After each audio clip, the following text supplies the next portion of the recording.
Yes, all right. Mukutu gwa Kaifa Shuji the broadcast kwa tusinziro gezaako kubanga tuwawereza wamuno gezaako kubawa ebibya bifudde mu ggwanga wamuno ebigezezaako kubanga bikola amawulire mu ggwanga Uganda wamuno ebyo bigezaako kubanga bituka mu nsonda ezikola amawulire gonna we tubasangidde kale fenga mukimanyi nti tugezaako kubanga tutandikirawo n'okubawa emboozi eziba zigenze mu maaso wamuno ebyo biba bituuseewo so olunaku lwakedde olulala omusajja yakedde ku makya ngayambadde engoye ze za yero yabadde mu mpale ya yero ne atayazi nakwate kubo nagenda wali eri ku mulyango oguyingira parliament y'eggwanga Uganda olukiiko olukulu werutuula mu ggwanga tu Uganda ne yayira petroli ne yekumako omuliro omanyi kye bayita okwekumako omuliro polisi nerwana negezaako kubanga emuzikiza naye nga kyonna ekyamuleetedde okubanga kimutwala ku parliament wali n'okugezaako okubanga yeekumako omuliro ekitannaba kubanga kimanyikwa era nga bagamba bakyali mu kunoonyereza okumanya ensonga lwaki omuntu ono yavuddeyo ne yegezaako okubanga yeekumako omuliro kino nno kikweragira kikwambika lwatu you don't need even ogezaako okubanga ogamba nti ogenda mu kunoonyereza kubanga the more the system becomes stagnant even people themselves becomes stagnant kubanga oli asobola obbeera waawo kino it happens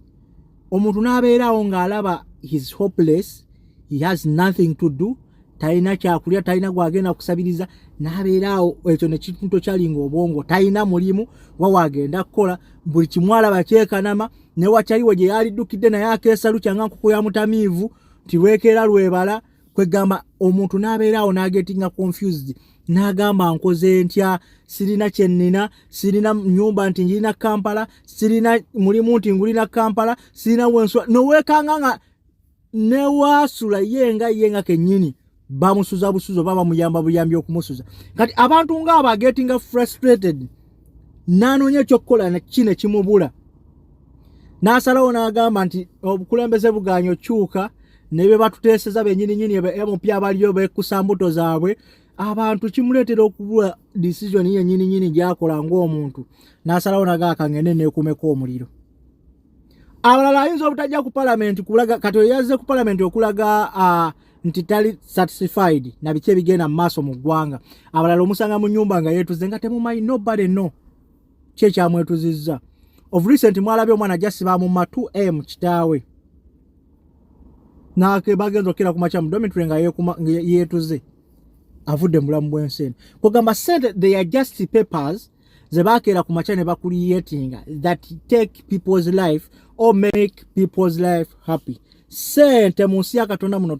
tuzibeerawo abatazina bate bazirina zisobola okumuleetera okukola ekyekisulu kyonna olw'okuba takola ki talina ssente mwavu wabula ate zisobola okuleetera omuntu essanyu era yenna aba yakidde ku makya n'azikola era n'agezaako okubanga azifuna so temunenya abantu keera ku makya ne beetuga nze kyova olaba kati ng'omwana ng'oyo yavuddeyo oba omuvubuka oyo oba omusajja oyo eyavuddeyo neyekumako omuliro mu maaso ga parliament awo ng'ensi n'ensi eraba abasirikale bagezezzaako okumuzikiza tetumanyi na kumanya oba anaawona oba taawone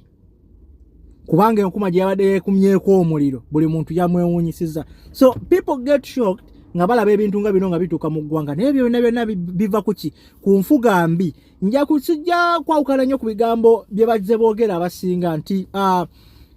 dynasty zonna ezisinga oba empire zonna ezisinga zibaako ne rise then ezibaako ne fall bwe bakunyumiza ekyagwa Sudan ekyavaako KC Sudan awo yali muwala keera ku makya n'alinya ku mmotoka waggulu ne yeekumako omuliro nga weraba oyo bwe yakoze akeguŋo ne katandikiraawo ukakkana baali bamuyitaani Al-Bashir nga bamukwakudde kuki ku bukulembeze so ebintu ng'ebyo bw'ojja obitunuulira ojja obigattagatta otunuulira ensi yaffe n'ogamba naye Mukama Katonda kiki tuliko omusajja okkeera ku makya n'akwata parafiini n'amweyiwako n'amwekubako omuntu bw'otuukira kubanga I think ebiseera bisinga bw'oba otunuulira obulamu bw'abantu n'obulamu bwe tuwangaaliramu gwe bw'otunuulira nga weeraba mu mbeera zo kyali kuleetedde okutuuka ku last resort kubanga eyo ye yali badde nga last decision ng'omuntu atuuse ku last resort ate n'ekirala teyali badde nga last decision naye ekintu ekimutuusa ku eyo mbeera ey'okwagala okwejja mu budde ate ng'akyejjiddemu mu maaso ga parliament mu maaso ga poliisi kuba parliament awo tewatuulawo banywi basigala no wabeerawo poliisi eyegezaako okukuuma omuntu bw'aveeri najja nayakwata akabiriti ne yeeyira amafuta ne yeekyomako omuliro eyo embeera eba egayeggaye bwatuukiro kikolero kitegeeza gy'aba avudde okujja okukola ekyo ekintu awo yejje mu budde awo nga mwenna mulaba aba takyalina ssuubi ly'asigazza mu bulamu wali otuuseeka at the point where you're hopeless nga you feel like tokyalina ssuubi owulirira ddala nga oli useless mu bulamu bwo mu bulamu bw'abakulinaanidde ate wali ng'olina ku family olabira ddala nga you are in nothing like respect nga toyina kyova abantu abasajja batuuka ekiseera ng'embeera bayitiddeko ne bajja mu budde naye kati kyonna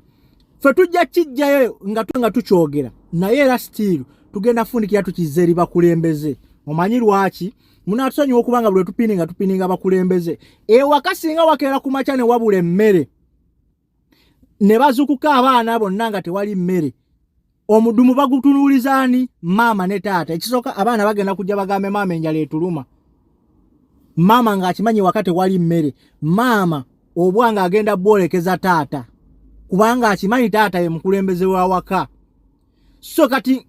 ng'okijje ku paalamenti ng'abakulembeze abatwala eggwanga Uganda ojja kiza ku executive eyaani ekulemberwa gavumenti Pulezidenti Yoweri Kaguta Museveni nti temukoze kimala okubanga mulaba mukulyetingirawo abantu ki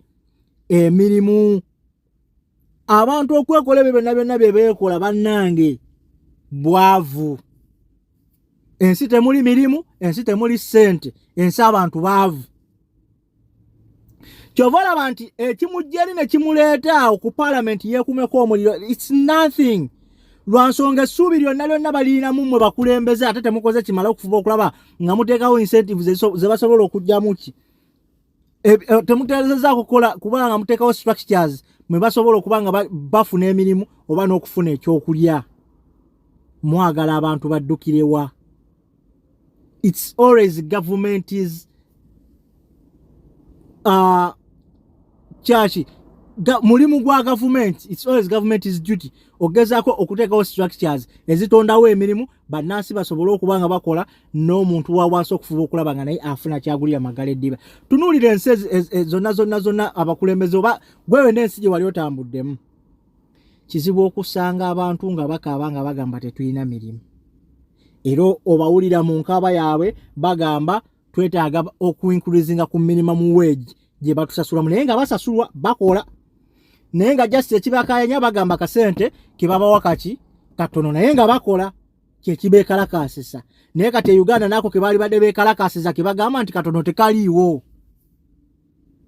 kyova abantu bavudde mu mbeera abantu batabusa abantu bakyalina magezi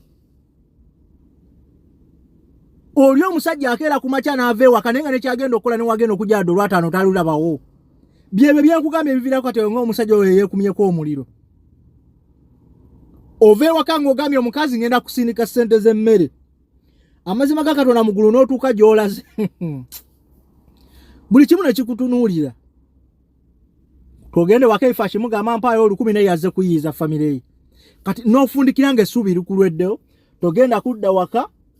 ogezeeko bagamba walaleseyo essuubi nti mukyala kangende waka ntuuke waka nsindika akasente ogule emmere oteeketeeke naye ziweze essaawa 7 tewali n'ekimu kyakola eki yadde 10 kyewafunye okuteeka mu mpale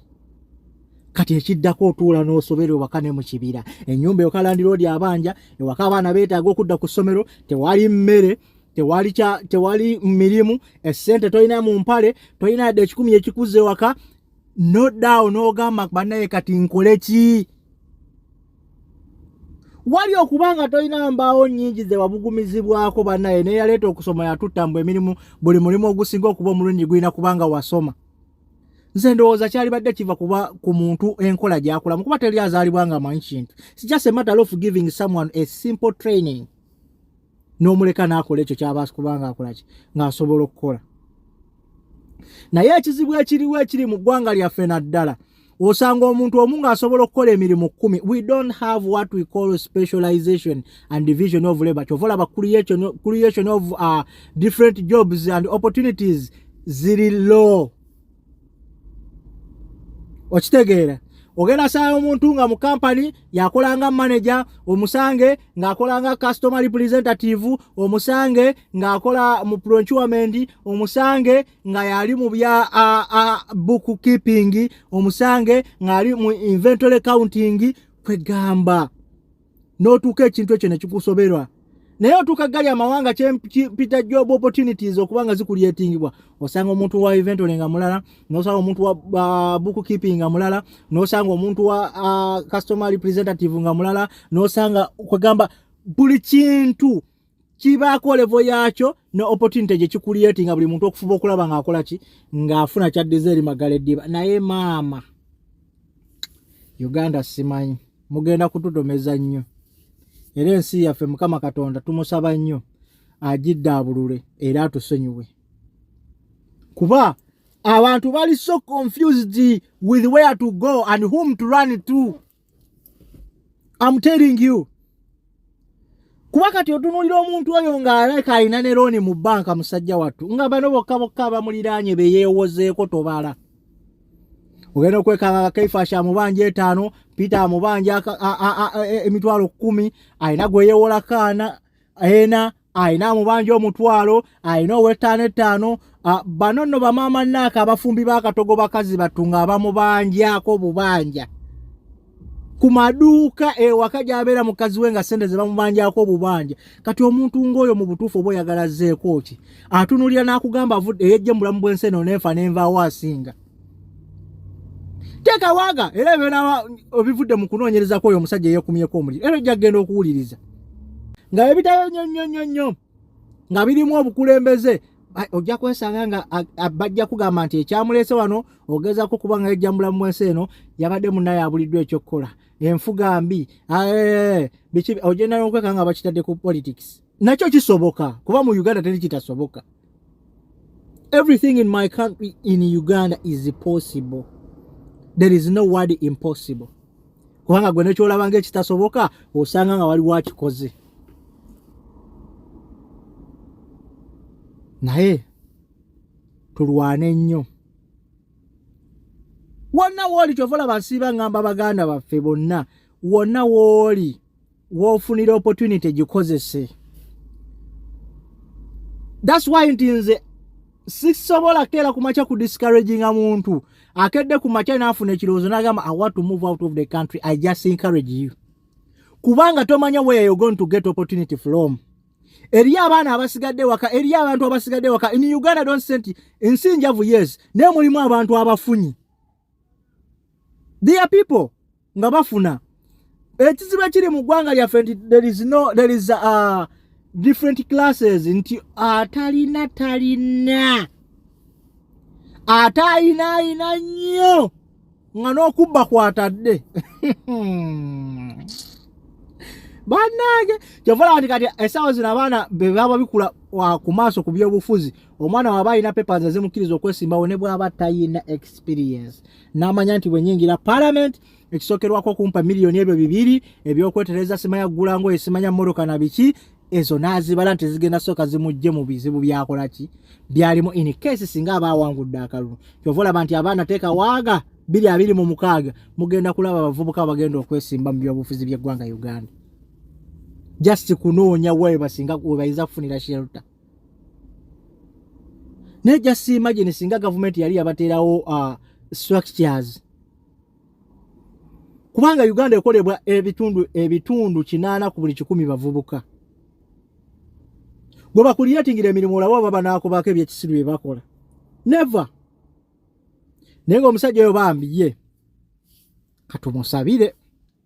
Otherwise si oyo yokka. Mukyalaba n'abalala bangi nnyo. Kati mbuulire omuntu ng'oyo singa okeera ku makya nga badde taata wa muntu batasobola keera ku makya ne bamugamba nga bayeekera bali eyo miliyoni 10 ziizo tuzikwasiza famire egenda kuba bulungi n'ateesiba bbomu oyo genda kutulikana abantu beekyawa abantu embeera gye babayisizzaamu ebaleetedde okwennyika emitima n'okwekoowa. Oli ng'atunula ng'alaba takyalina kiddako mu nsi nga buli kimu akigezezzaako kiganye kuba osobola obbanenya naye nga tunatuulako wansi kuwuliza sitole ye. Chofola abantu nze sobola kera kumacha na Ibrahim that guy. Oba omusajja oyo, oba omuvubuka oyo. Nti lwansonga osobola gwo munenyeze ne bali. But nga totuddeko naye kuwuliza kiki akugamba na story na nsonga lwaki yabadde akikola. Era nga singa batudde wansi na kunyonyola ensonga lwaki yabadde akikola, osobola okutuuka okuwanika bwanisi mikono n'ogamba wabadde omutuufu blood wadde sikiwagira. Nze nkubuulira abantu baba n'ensonga zaabwe lwaki baba bakooye byonna byonna bye baba bakooye. Kyova olaba ng'osisinkana ng'omusajja n'akugamba ndeka nva mu maaso, muleke mwesenyuwe muve mu maaso. Abantu balina ebizibu, abantu beetissa agazibu, abantu basinika wano ku ngulu naye ng'ekiri munda ne kyayitamu Mukama y'akimanyi. Abantu mubalaba ne bafuluma ne bakwata ekkubo ne bagenda ne bayiriba naye nga kyalese ewaka Mukama Katonda y'akimanyi. Abantu beebaka naye nga beebakira ku bunkenke. Omusajja oyo asobola okukeera nga balina ne family. Ne bakeera ku makya ne bamugamba omwana mulwadde ne bamukubira essimu ali mu kibuga yagenze kuyiya za kuweereza waka bafumbe ekyokulya. Ne bakeera ku makya ne bamugamba omwana wo ali bubi bamututte mu ddwaliro. Nga n'ez'okulya abadde tannaziweereza. I cannot blame anybody. Nemugamba nti oyo musiru yabadde ayambadde simaye ebigundi bya NRM lwaki yeekumyeko omuliro bro. Biyinza okuba nga birimu ebyobufuzi oba nga balina bye bakolera NRM netagezaako kubanga esasula back. Ate nga bayisiddwa mu byokulimizibwa kungi najja n'ayagala akole ekikolwa ekyo. Naye abantu balina ebizibu byabwe. Kyova olaba nze I go slow on people. I don't. Atalina kyanyeze simunyega. Atangambako simugambako. Sinabulidde abantu balina ebizibu. Lwaki sikoma na wano. Mwebale nnyo okubanga mukumira ku mutu gwa Kaifash UG the broadcast. Mbagalira nnyo ddala mugende mu maaso n'okusubscribinga n'okulayikinga n'okubuunyisa omukutu guno eri yonna atagumanyi. Tugende mu maaso n'okuba nga twekulaakulanya n'okweyambako ng'Abannayuganda. Akomata kumi na mpeera. Assalamu alaikum warahmatullahi wabarakatuh. Abasiraamu happy Ramadan Kareem.